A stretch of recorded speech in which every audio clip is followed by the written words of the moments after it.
दैनिक ऐक्य हे साताऱ्याचं 100 वर्ष जुनं वृत्तपत्र आहे.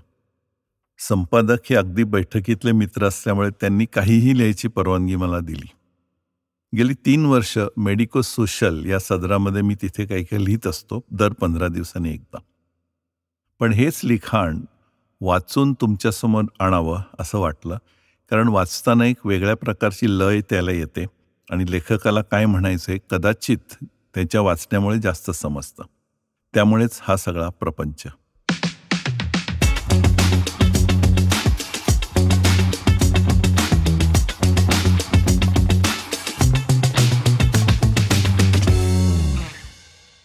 ठीक आहे, एव्हरीथिंग इज ओके. EIO हा आजचा विषय. ओके हा शब्द म्हणे 150 ते 200 वर्षच जुना आहे. गेल्या 200-300 वर्षातल्या अनेक शोधांपैकी हा शोध पण अमेरिकेतच लागला. बॉस्टनमधल्या तरुणाईमध्ये शब्दमोड करून तिरकट स्पेलिंग्स करण्याचा छंद लागला होता. ऑल करेक्टच्या ऐवजी OLLKORRET असं झालं आणि त्याचा अपभ्रंश झाला ओके. इतक्या तिकडममधून आलेला शब्द आज इतका रुळला आहे जसं काही कोलाहलातून आलेला एक सूक्ष्म स्वर. एव्हरीथिंग इज ओके EIOचे आध्यात्मिक महत्त्व पण असंच मानलं जातं, म्हणजे वैश्विक अंधाधुंदीत कॉस्मिक केऑसमध्ये हाती आलेला एक सुकून म्हणजे ओके. भवताली संगर चाले तो विस्फारून बघताना, अशी एक जागा मिळावी जिथं सगळं आलबेल आहे व त्यातूनच शब्द फुटतात. Everything is okay. हे फारच आध्यात्मिक झालं म्हणा. बाकी ओके हा खूप मजेचा आणि थोडा चेष्टेचा विषय झाला जेव्हा रखरखीत सांगोल्यातले आमदार अहमदाबाद मार्गे निसर्गरम्य गुवाहाटीमध्ये पोचले. तिथलं डोंगर नदी ओके असल्याचा त्यांनी दिल खुश होऊन निर्वाळा दिला. ते ओके निसर्गाला म्हणत होते का त्यांनी पुकारलेल्या बंडाला कोण जाणे. 3 इडियट्स सिनेमामध्ये डाव्या छातीवर हात ठेवून ऑल इज वेल असं म्हटल्याने कामं होताना दाखवली. सिनेमाच विनोदी असल्यामुळे एव्हरीथिंग इज ओके या अध्यात्मवादी उक्तीचा जनसामान्यासाठी अगंभीर वापर तिथे केलाय. पोटातलं बाळ पण ऑल इज वेल असं म्हटल्यावर रिस्पॉन्स देतं. सिनेमात ते एक भीती, उत्सुकता आणि आशा यातून आलेलं स्वतःसाठी दिलेलं आश्वासन आहे. त्याचा परिस्थिती चांगल्या होण्याशी संबंध जोडला असला तरीही ते स्वतःच्या फडफडणाऱ्या मनाच्या तसल्लीसाठी उपयोगात आणलेलं आहे. 1992-93 साली सिद्ध समाधी योग SSY या ऋषी प्रभाकर यांनी एव्हरीथिंग ओकेची आध्यात्मिक ओळख करून दिली. जी परिस्थिती आहे ती प्रथम स्वीकार, ॲक्सेप्ट कर, मग ती ओके वाटू लागते. डोळा तिरळा आहे हे खूप जणांना त्रास देऊ शकतं. एकदा त्याचा मनापासून स्वीकार केला की मग आरशात आणि लोकांकडे बघताना स्पष्ट बघणं जमू लागतं आणि त्यानंतर त्याला काही उपचार करायचे का हे ठरू शकतं. म्हणजे मूळ तिरळेपणाच्या न्यूनगंडापासून उपाय होण्यापर्यंतचा प्रवास एव्हरीथिंग इज ओके या सरळ नजरेतूनच होऊ शकतं. स्वीकार किंवा ॲक्सेप्टन्स होण्यासाठी असं होऊ शकतं हे शब्द उपयोगी ठरतात. कालपर्यंतचे लंगोटी यार आज तुटू शकतात. हॉलिवूडच्या राजधानीत लॉस एंजेलिसमध्ये जाळ होऊ शकतो. असं कसं, मीच का, मलाच का, यातून एव्हरीथिंग इज ओके पर्यंतचं मार्गक्रमण खरं अवघड असतं. SSYच्या गुरुजींची विजयी हुकमी हास्यमुद्रा एव्हरीथिंग इज ओकेचं द्योतक असायची. ते स्वतः तसं जगत असत. स्वीकृती आणि त्याच्यातनं कृती यांच्यातला मेळ म्हणजे EIO एव्हरीथिंग इज ओके. वर्तमान काळाचा स्वीकार, ॲक्सेप्टन्स ही पहिली पायरी. प्रत्येकाच्या आयुष्यात काहीही घडू शकतं हे मान्य करणं. इथपर्यंत विचार झाला तरच प्रश्नांची उत्तरं शोधता येतात. अशातूनच ही प्रार्थना आलेली आहे.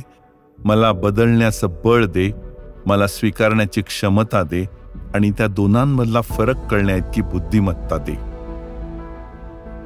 बुद्ध विचारसरणीमध्ये दुःखाचं कारण दुःख, मार्गक्रम, निर्वाण असे 4 टप्पे असतात. एव्हरीथिंग इज ओके असं सुचवत राहतं की हे दुःख तात्पुरतं आहे, मार्गक्रमण करत राहू आणि मग एक दिवस कदाचित निर्वाण होईल. सार्त्र सारखे अस्तित्ववादी लोक त्याला आजूबाजूच्या अनिश्चिततेतून स्वतःला मोकळं करण्याचा मार्ग समजतात. ते असं समजावून सांगतात की तूच जर तुझ्या जीवनाचा शिल्पकार आहेस तर तुलाच मार्ग काढायचा आहे. स्थितप्रज्ञ म्हणजे स्टोईक व्यक्ती बाह्य घटनांसाठी लढण्यासाठी अंतर्मनाला शक्ती देण्यासाठी म्हणतात EIO. आपल्या हातात आजूबाजूची परिस्थिती नसली तरी त्याला तोंड देण्यासाठी आपली आंतरिक शक्ती आपण वापरावी, EIO असं म्हणून. सगळ्याला EIO एव्हरीथिंग इज ओके असं म्हणत बसलो तर आपण वास्तवाला बगल देऊ पाहतो काय, स्वतःची दिशाभूल करू पाहतो काय, असा पण एक विचार असतो. EIO ओके सारखा शब्द इतका आध्यात्मिक असेल असं वाटलंच नव्हतं. आता गर्भितार्थ, सखोलता वगैरे डोक्यात येऊन EIO बद्दल खरं तर मला इन्फिरियरिटी कॉम्प्लेक्स वाटायला लागलाय. हे अस्तित्ववादी, नीतिमत्तावादी, आत्मसंमयी, बुद्धवादी लोक गहन विचार करतात हो, आणि असं काही मांडतात की आपणच नॉट ओके असं वाटू लागतं. असं म्हणतात की बुद्ध गेला, सार्त्र गेला, आता राहिलं एक वाळवंट आणि त्यात वाळवंटात फिरणारी आपल्यासारखी सुरवंट. आमच्या लहानपणी गुरखा रात्री ना काठी आपटत आपटत चक्रा मारायचा. सब ठीक है असं ओरडायचा. त्याच्या त्या सब ठीक हैनी मला धडकी भरायची. रात्रीच्या अंधारात आणि एकांतात चोर दरोडेखोर हडळींची आठवण या सब ठीक हैनी मला यायची. सगळ्यांनी शांत झोपावं म्हणून हा गुरखा आहे, मग तो का लोकांना जागा करत फिरतोय असं वाटायचं. जागते रहो सिनेमामध्ये सब ठीक है बरोबर जागते रहो अशी हळी असायची. म्हणजे या प्रकारामध्ये EIO सारखं ऑल कॅन गो रॉंग असा संदेश त्याच्यामधनं मिळतो असं मला वाटायचं. ओके हे लढा देण्यासाठी, चिवट झुंज देण्यासाठी, पॉझिटिव्ह होण्यासाठी, आशा जिवंत ठेवण्यासाठी, मानसिक संतुलन ठेवण्यासाठी चांगला मंत्र आहे. पण तो नुसता तोंडानी म्हणायचा मंत्र नाहीये, आतून कंपनी यावी लागतात. भारतीय बॅटिंग ऑस्ट्रेलियामध्ये पूर्ण रसातळाला गेलेली असताना प्रेस कॉन्फरन्समध्ये कॅप्टन येऊन एव्हरीथिंग इज ओके असं म्हणून चालणार नाही. पण टीम मीटिंगमध्ये हे आपल्या टीमला होऊ शकतं, आपला बॅड पॅच आहे, ओके आपण आता विचार करू, असा त्याच्या मागचा विचार आहे. 8 वेळेला outside the off stump out झाल्यानंतर अनुष्का विराटला उगी ओगी एवढंच म्हणत असाव्यात, ओके वगैरे फार दूर राहिलं. कठीण प्रसंगामध्ये EIOचा वापर आपण समजू शकतो, पण आनंदाच्या क्षणी पण ठीक आहे असं म्हणणं म्हणजे स्थितप्रज्ञाचं लक्षण असेल किंवा तसं सोंग घेतलं जात असेल. खरं पाहता काही यश मिळाल्यावरही असंही होऊ शकतं असा विचार आला याचा अर्थ तुमचे पाय खरंच जमिनीवर आहेत. त्यानंतरची कृतज्ञता मनात सहज निर्माण होईल आणि आभार मानण्यासाठी आपोआप सगळं सुचेल, लिस्ट तयार करायला लागणार नाही. EIO असं म्हणून नेभळटपणा होईल का, अरेला कारे म्हणण्याची क्षमता जाईल का, अशी विचारणा होते. वर्तमान काळाचा स्वीकार पराभूत होऊन करायचा नसतो. शत्रूच्या नजरेत हे बरोबर असू शकतं किंवा प्रॉबॅबिलिटीप्रमाणे हे असंही घडू शकतं असं त्याकडे पाहावं. ही पहिली पायरीच अवघड असते.